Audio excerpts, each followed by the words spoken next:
با عرض سلام، بنده فردوس هستم. 20 نوامبر روز چهارشنبه در حال حاضر ساعت 10:03 شب هستش،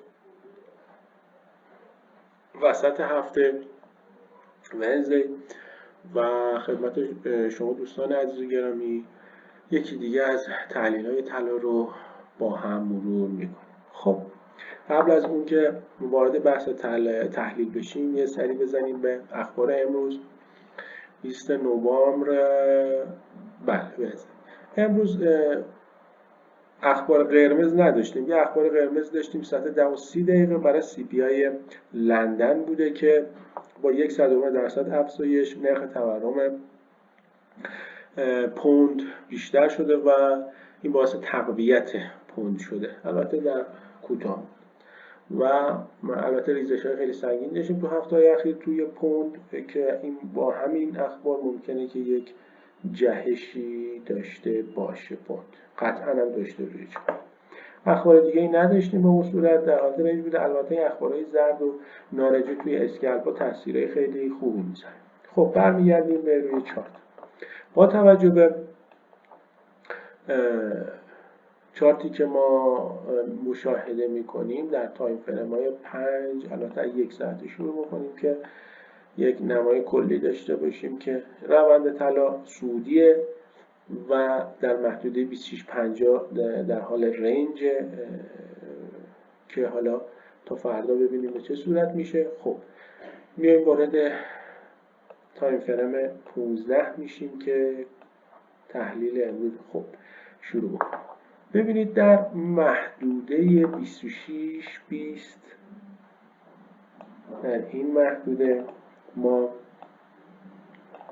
آخرین کف دیروز رو داشتیم که امروز هم به همین کف ریاکشن نشون داده و از کف رنج بلند شده به سمت بالا حرکت کرده. اینم سقف رنج ماست. یعنی در این محدوده ما رنج رو داشتیم که البته نگاه شما بکنید به تحلیل دیروز، خدمت دوستان عرض بکنم که ما همین رو عرض کردیم خدمت دوستان، گفتیم که روند رو به هیچ عنوان نزولی بهش نگاه نکنید، این یک رنج به سمت بالا که همین اتفاق هم افتاد. من رنگ اینو بکنم که آبی تیره بکنم که مشخص بشه. خب در این منطقه رنج داشتیم و در شروع سشن آسیا ریزش شروع شده و در نهایت تا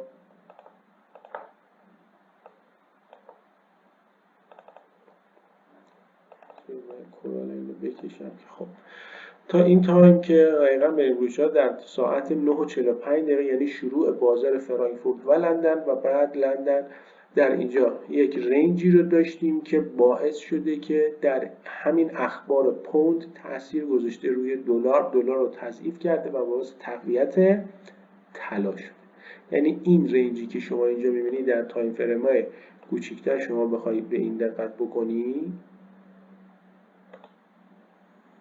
پاکش بکنم، در تایم فریم‌های کوچیک‌تر بخواید شما به این نگاه بکنید، در ببینید این همون تاثیر اخبار فاندامنتالی پونده که در این کف رنج رو داشتیم و بعد در ساعت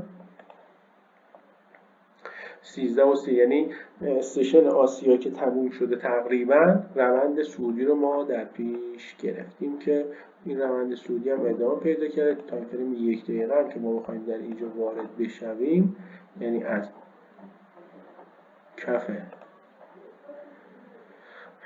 همین محدوده بلند شده و به سمت شما میتونید همین خط روند هم ترسیم بکنید و معاملاتتون رو انجام بدید. حالا من چهار دقیقه خلوتش میکنم، اینجا خط روند رو برای شما میکشم برای اسکلپ کارا و دوستان عزیزمون که این خط روند با همین دوتا نقطه هم به دست اومده. با همین دوتا نقطه هم این محدوده به وجود اومده. در واقع ما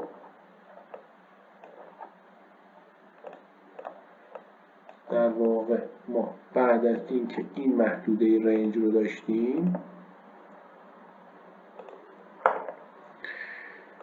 این محدوده رنج رو داشتیم، در اینجا این اسپایک روند ماست، این اسپایک تو تایم فریم 1 دقیقه داریم بررسی میکنیم و این روند ماست. روند رو هم البته من میخوام حالتی بکشم که شما بهتر متوجه بشید. اینو پس پاکش میکنم و از این استفاده که بهتر شما متوجه بشید. این روندیه که ما ایجاد کردیم و نشون دهنده صعودی بودن این روند ماست که خود رنگش هم زیاد جالب در نیومد. رنگ این براتون عوض بکنم که رنگ تیره میخواستم بذارم توی این رنگ ها این بذارم که اونم بهتر. پس اسپایک، کانال و در نهایت به رنج برخورد کردیم. رنجمون هم توی این سطح متوقف شده، تو همین سطح مونده، یعنی این کف رنج ماست و در نهایت این هم سقف رنج ما که احتمالا نمیشم تو اواخر شب هم تو همین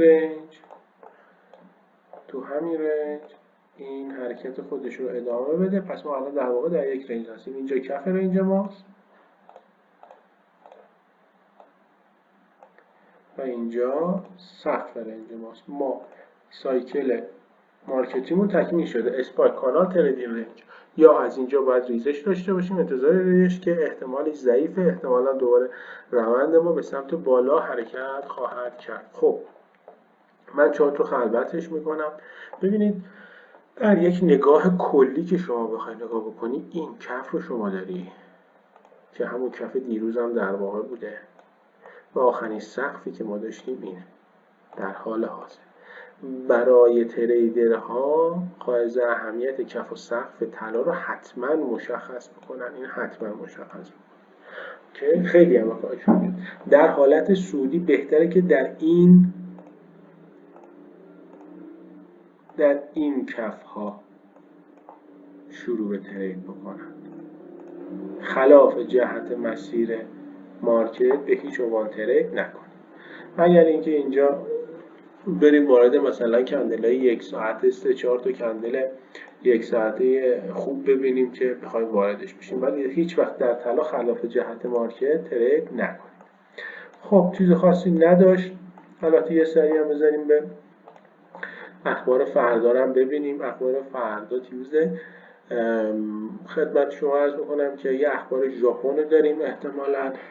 بله، سخنرانیه که احتمال خیلی زیاد تاثیرش هم میذاره ساعت 5:30 صبح. البته بله 5:30 صبح و بعد استرالیاست. اینم ممکنه تاثیر زیادی نذاره ولی بی تاثیر هم نیست. ولی مشاغلی که غیر کشاورزی unemployment claims رأس ساعت 5 که این تاثیرشو میذاره بچن 220 پیش بینی که نسبت به دور قبل بیشتر هم شده. مشاغل غیر کشاورزی احتمالاً این اگر طبق همین بیاد تاثیر منفی روی دلار بذاره. دیگه چیز خاصی نداریم برای فردا.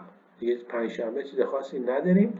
روز خوبیه برای ترید با توجه به شرایطی که چارت داره و الان در رنج به سر میبره. میتونید هم اسکلپ رو در نظر بگیرید با خطوط روند و هم از محدوده های کف و سقف استفاده بکنید.